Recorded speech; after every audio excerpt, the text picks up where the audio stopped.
Oh, hay naku, ito may bago na namang paninira. Itong si Anjo Eliana sa kanyang mga nakasama dati sa Itbulaga. This time laban kay Alan Kay. Okay? Sinasabi niya na dati daw ay kinukwento ni Alan yun daw mga nabubuking niya na mga college basketball players. Oh, at ang masama pa doon ay dinamay yung pangalan nitong si James Yap na nabuking daw, na kwento daw ni Alan sa kanila. Napakawalang kwentang kaibigan talaga nitong si Tikboy. Una, hindi natin alam kung talagang sinabi talaga yan ni Alan Kay. Pangalawa, hindi natin alam yung konteksto. Maaring ito ay pabiro, o di kaya sinabi niya gusto ko si ganyan, o crush ko si ganon. Either way, kung ano man yung sinabi niya, ito ay sinabi behind closed doors. Kasama yung mga kaibigan na syempre iisipin mo na mapagkakatiwalaan, di ba?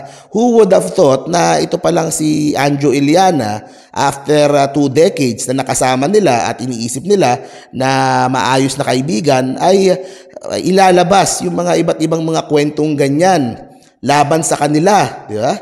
Ano ba talaga kasi ang hinahanap nitong si Anjo Eliana? At ang masama pa dyan, dinamay pa yung nananahimik na si James Yap dito sa storya. Nung una, iniisip ko, ano kaya ang dahilan? Bakit dinadamay itong si James Yap dito sa awayan ni Tikboy at ng mga Dabarkads, di ba? Bakit si James Yap pa? Ang bait-bait ng tao, di ba? Wala naman siyang ginagawa na kahit ano kay Anjo, idadamay pa itong si James Yap, di ba? Tapos bigla akong naalala, nga pala, konsehal ngayon si James Yap sa San Juan.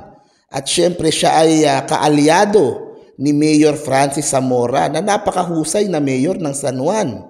At sino ba ang karibal sa politika ni Francis Zamora? Di ba sila Senator Jinggoy Estrada na dating boss ni Tikboy, dating nag-iempleyo dito kay Anjo Eliana. Ang tanong, may kinalaman ba yung pag-aawayan ni Jinggoy at ni Francis Zamora kaya dinamay ni Tikboy itong si James Yap, di ba? Wag ganon, di ba? Senator Jinggoy, di ba? Ba't naman ganyan yung si Anjo? Si James Yap, alam natin na kaalyado nung kaaway mo sa San Juan. Di ba? Kaalyado ni Mayor Francis Zamora na tumalo sa mga Estrada after how many decades na dynasty dyan sa San Juan, di ba? Si Mayor Francis na ang mayor dyan. At maganda yung ginagawa niya at katulong niya dyan itong si James Yap na excelling as a public servant, as a councilor dyan. Tapos sisiraan ni Anjo Eliana ng ganyan. Dahil ba siya ay kaalyado ni Francis, nakaaway ni Jinggoy, di ba? Wag naman ganyan, Anjo. Nandadamay Ang bait-bait ni James Yap, dinadamay mo dito sa gulo kay Alan Kay. Tapos may isa pa ako napansin. Kaya kasi nagalit si Anjo dito kay Alan Kay. Kasi nung sinabi niya na kapag nanalo akong senador, mababawasan ng isang magnanakaw, ay humirit daw itong si Alan Kay na wag ka na dumagdag sa sakit ng ulo ng mga Pilipino. Pero ang tanong ko, Boss Anjo, si Alan Kay ba talaga nagsabi nun? Okay, kasi nagtataka din ako doon sa Facebook page. Iniisip ko din, ito ba talaga ay hawak ni Alan Kay? Siya ba mismo ang nagsasalita dyan, ang naglalagay ng caption dyan? Sa kanya ba mismo nanggaling yung hirit laban sa'yo? O baka naman iba yung may hawak ng Facebook page? Pumunta kayo doon sa Facebook page ni Alan Kay kung saan nanggaling yan. Ito makikita nyo. Yung pong page na nakita nyo sa Facebook ay isa lamang fan page made with love for Alan Kay and Dabarkads. So, posible po na hindi talaga si Alan Kay yung nagsabi nun at hindi naman siya nakikialam dyan sa gulo nyo nila Tito Sen. Sa akin, Sir Anjo, paki-double check muna. May number ka naman ng mga Dabarkads. Tanong mo, Alan, ikaw ba talaga nagsabi nun? Kasi, hinihiritan mo, ginagawan mo ng storya, diba? Sinisira mo yung pagkakaibigan nyo na hindi mo alam kung siya ba talaga o hindi yung nag-post. Diba? Ito ay fan page lamang. At ito pa yung isang sample. So ito yung sample na hirit kay Anjo nung fan page ni Alan Kay. Hindi na pinabalik sa show, natalo sa eleksyon at nabash Ngayon kung ano-ano ang sinasabi.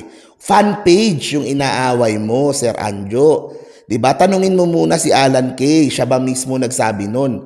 O bago mo siraan, bago mo ikalat yung kwento na sinasabi mong totoo, 'di ba? Siguraduhin mo muna na si Alan Kay mismo nagsabi kasi inaaway mo yung pala fan page, 'di ba? Huwag naman ganoon, i-double check mo muna. At saka sa akin lang, 'di ba? Sana naman po ay wag naman damay ng mga tao na wala namang kinalaman. Kaya napagbibintangan itong si Senator Jinggoy na siya yung nasa likod ng mga patutsada mo at mga tira mo kay Tito Sen. Kasi nga, 'di ba, yung mga kaaway ni Senator Jinggoy, yun yung mga tinitira nitong si Tikboy. At ngayon, si James Yap na kapartido ni Mayor Francis Zamora, yun naman yung sinisiraan nitong si Anjo, 'di ba? So, wag naman ganun. At Senator Jinggoy, sana ikaw na din yung magsalita kasi alam ko pinakikinggan ka nitong si Tikboy. Nadadamay ang iyong pangalan kahit naman posibleng hindi totoo at wala ka namang kinalaman doon sa mga ginagawang pag-iingay nitong si Anjo, ikaw ang nasisisi at ikaw yung pinagdududahan ng mga tao na nasa likod ng mga atake niya kay Tito Sen, 'di ba? At doon sa iba pang mga posibleng kaaway ni Senator Jinggoy sa politika. So sana magsalita na din si Senator Jinggoy, 'di ba?